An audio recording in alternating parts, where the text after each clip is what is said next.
இந்த உடல் சூடு நல்ல சூடாக இருக்கும்போது கரெக்டாக ஏற்ற இறக்கம் இருக்கும்போது நம்ம இருக்கிற சூழ்நிலையும் சரி, ஏர் பொல்யூஷனும் சரி, வாட்டர் பொல்யூஷன், இதெல்லாம் என்விரான்மெண்டலில் உள்ள அவ்வளோ பிரச்சனைகளும் சேர்ந்து நம்ம சாப்பிட்ற சாப்பாடும் நல்லா உப்பு புளி காரம் அதிகமாக சாப்பிடும்போது, ஜங்க் ஃபுட்ஸ் அதிகமாக சாப்பிடும்போது உடல் உஷ்ணம் அதிகமாக ஆகும்போது உள்ளார உள்ள இன்னர் ஆர்கன்ஸ் எல்லாமே அதிகமான சூட்டில் இருக்கும்போது இந்த கணையம் வேலை செய்கிறது தடைப்படும், இன்சுலினும் சுரக்காது.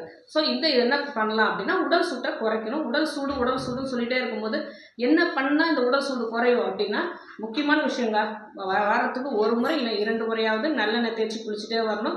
இந்த நல்லெண்ணெய் தேய்ச்சி குளிக்கும் போது ஒரு சிலருக்கு சளி பிடிக்கும்னு நினச்சிங்கன்னா நீங்கள் சித்த மருத்துவர் அனுப்பி அதுக்கேற்ற தைலங்கள்லாம் இருக்குது. ஆனால் கண்டிப்பாக தலைக்கு குளிக்கிறது ரொம்ப நல்லது. அதேமாரி சாப்பாட்டில் விளக்கெண்ணெய் நிறையாவே சேர்த்துக்கணும். விளக்கெண்ணெய் எவ்வளோ கஷ்டப்பட்டு தயார் பண்ணுறாங்கிறத இன்னொரு வீடியோ பார்க்கலாம். அது விளக்கெண்ணெய், சுத்தமான விளக்கெண்ணெய் கிடைக்கும் போது அது நம்ம சாப்பிட்ற சாப்பாட்டில் உள்ள உஷ்ணத்தை, அந்த